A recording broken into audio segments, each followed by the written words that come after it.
The First Minister. I'm joined now by the Shadow Scottish Secretary, Ian Murray. Welcome to the Sunday Politics. Let's pick up on the point there from Nicola Sturgeon with Trident. I mean, in Scotland, the electoral choice in this is now clear. If you're a unilateral disarmer on nuclear, you vote SNP. If you support the deterrent, you vote Tory. You couldn't vote Labour on this issue because people don't know what you stand for. Well, the Scottish Labour Party has been pretty clear at our conference back at the end of October.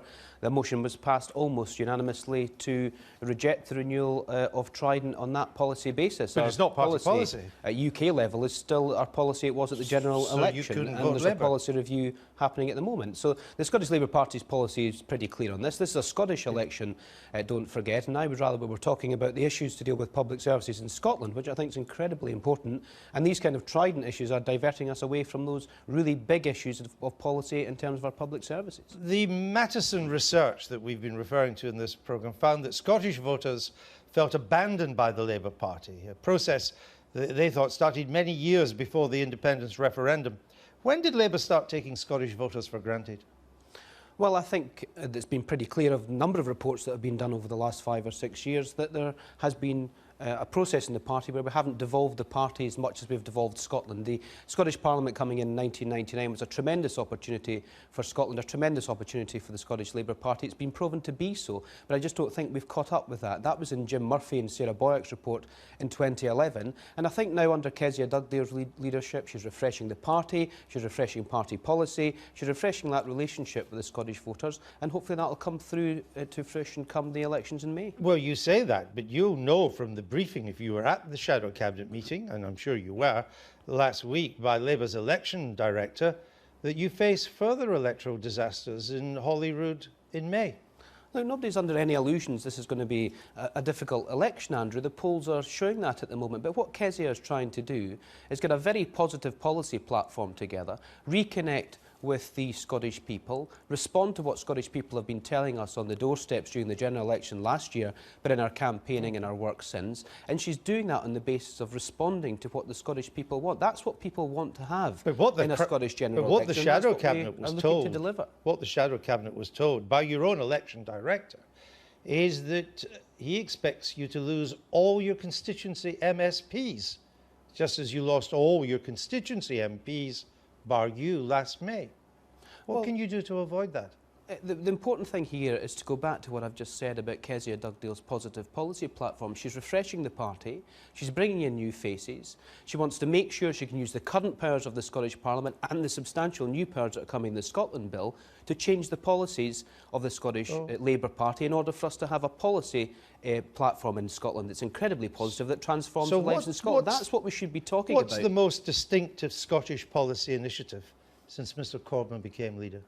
Well, this isn't about Mr Corbyn, this is about Kezia Dugdale. She's the leader so of Scotland. This is about Scottish policy initiatives. We've got a Help to Buy scheme for first-time buyers, which will give people £3,000 to help them on the property ladder. We want to build 60,000 affordable homes. We want to put the 50p tax rate back in to close the educational attainment gap. Those are just three of a number of policies that Kezia has announced already. She's the only one in this election campaign so far actually talking about the issues of public policy in Scotland and putting policy proposals forward. Nobody else is talking about these kinds of issues, and that's important. That collection of the policies that you've outlined are enough to stave off a further electoral humiliation? Well, it's just the start of a policy platform that Kezia will be announcing over the next few months in the run-up to the elections. That's just three of a number of policies. Is a Tory policy in This is about resolving the housing crisis in Scotland that's been created by an SNP government that's been in for 8 years. We're not holding them to account on the record because people are obsessing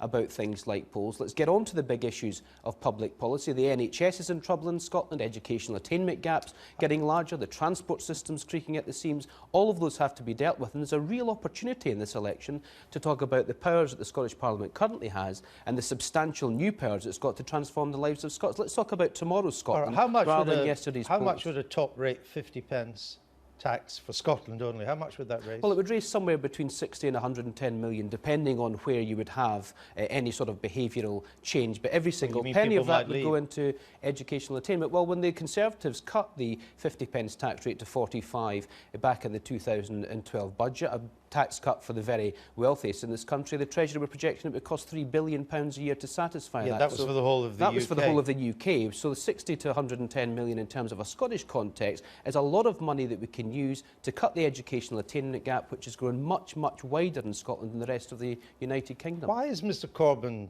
not cutting much ice north of the border?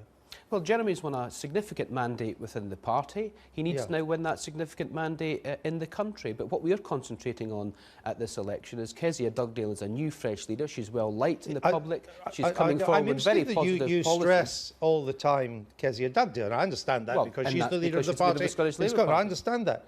But is Mr Corbyn an asset or a liability come these elections in May? Well, he's an asset because he's talking about what the Scots and the Scottish people wanted us to talk about, an anti-austerity platform. He wants us to invest in public services. He wants us to use the powers in the Scotland Bill to transform the Scottish Parliament so we can transform the lives of ordinary Scots. So that's what he's talking about, and that's why we need to get breakthrough by talking about policies rather than personalities. If you've got Ms Dugdale and Mr Corbyn doing all the right things by your move, why are the polls so dire for you in Scotland still? Well, look, we're going to fight for every single vote, every single seat. We're going to try and get as many votes as we possibly can. We fight to win every single election. But whilst we're talking about polls and not holding the Scottish Government to account for what is a pretty dreadful record in government for 8 years and not talking about policies and positive policies that Kezia Dugdale's putting forward, we'll not get any traction in the polls. Let's get this election campaign onto the real issues that ordinary Scots want to talk about on the doorsteps, and that's not personalities and polls. That's about holding a government to account that's been in power for 9 years with a pretty dreadful track record, and get some policies on there that says to the Scottish people, the Scottish Labour Party's change, the Scottish Parliament's powerful, and we can talk about tomorrow's Scotland and how we can transform people's lives. Ian Murray, thank you for being with us.